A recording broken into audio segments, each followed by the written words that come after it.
jQuery will help you build your .com, finding elements inside of the DOM. Ajax traversal manipulation, event handling, and animation, providing you with versatility, an API with extensibility. jQuery is something you can ignore. Write less, do more. I'm Greg Pollock, and you're watching Try jQuery, and this is level 2, where we're going to be searching through the DOM using more CSS selectors. So here's the HTML we used in our previous level.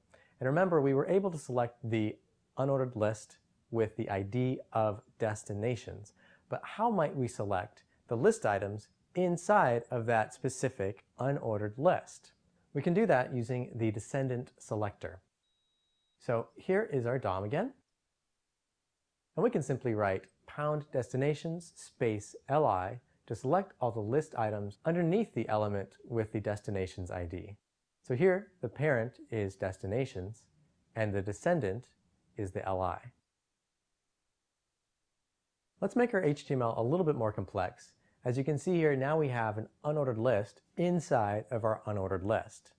And we want to find only the li elements that are children of the destination's UL. Just the children, not the children's children. To solve this, would we use the descendant selector? Well, let's see what happens if we do. If we use #destination space li like before, it selects all of the list items underneath that UL, which is not what we want. In order to find only the direct children, we need to use the child selector. Let's see what that looks like.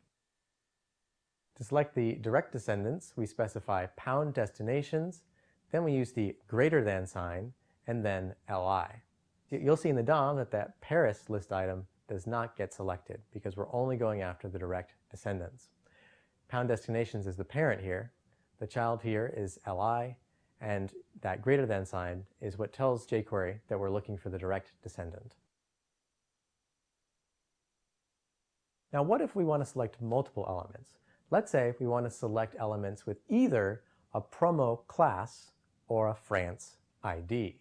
To do that, we can simply list .promo, #France. Using a comma like this allows us to select multiple items.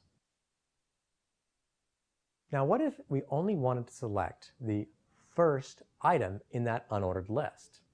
We can do that using the pseudo selector. In this case, #destinations li: first. This will select the first item in the list. As you might imagine, to select the last item in the list, we simply use li: last.